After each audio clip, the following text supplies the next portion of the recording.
até o navio. E aconteceu que, separando-nos deles, navegamos e fomos correndo caminho direito, e chegamos a Cós, e no dia seguinte a Rhodes, de onde passamos a Pátara. E achando um navio que ia para a Fenícia, embarcamos nele e partimos.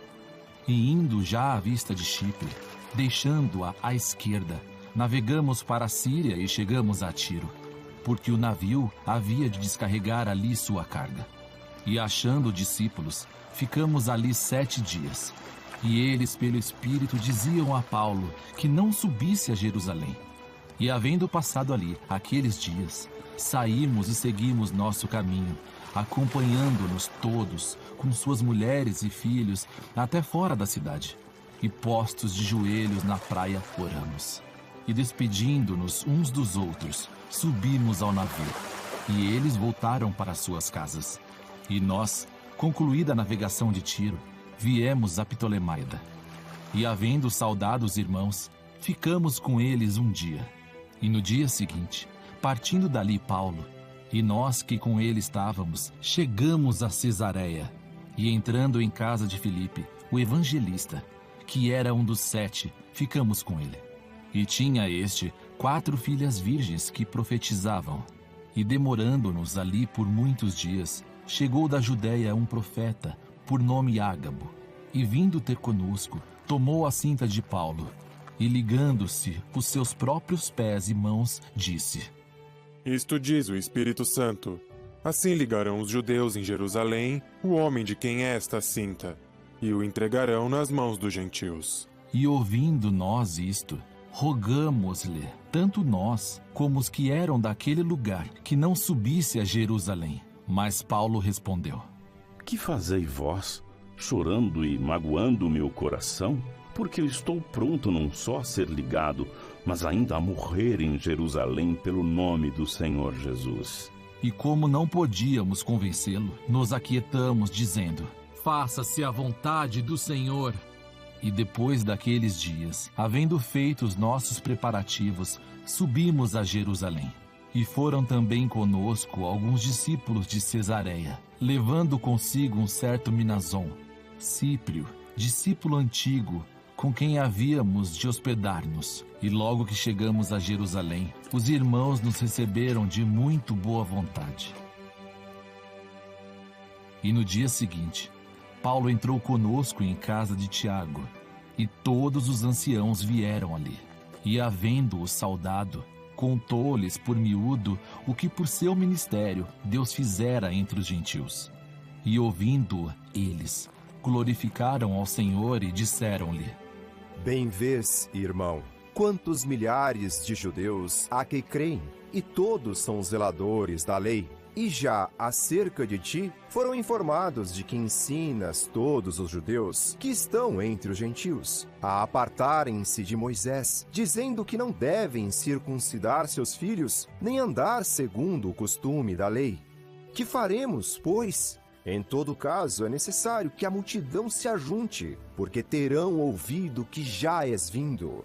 Faze, pois, isto que te dizemos. Temos 4 homens que fizeram voto. Toma estes contigo e santifica-te com eles, e faze por eles os gastos para que rapem a cabeça. E todos ficarão sabendo que nada há daquilo de que foram informados acerca de ti, mas que também tu mesmo andas guardando a lei.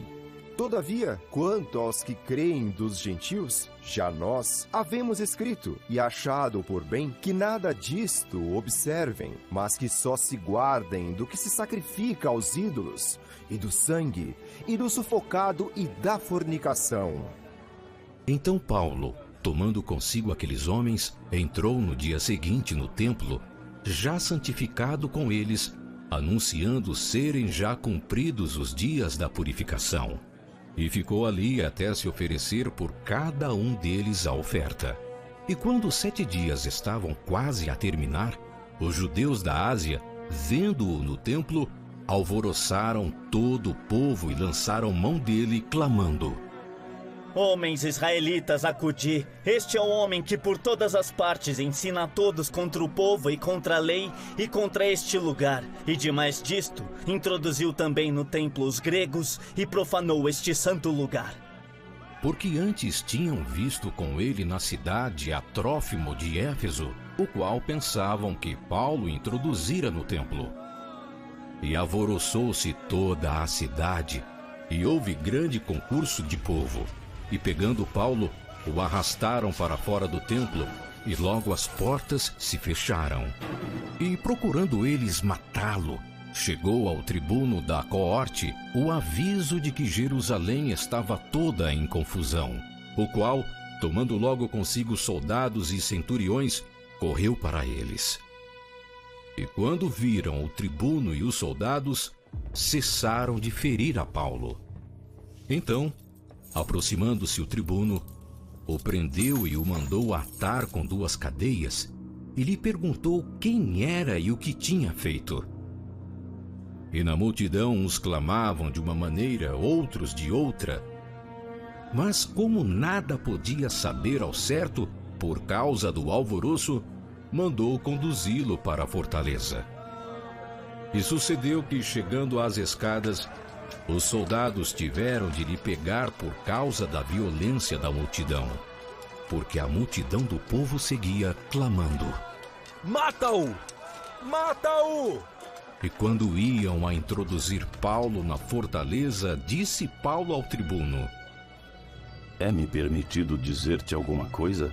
E ele disse: Sabes o grego?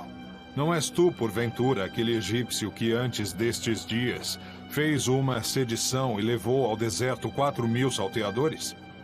Na verdade que sou um homem judeu, cidadão de Tarso, cidade não pouco célebre na Cilícia.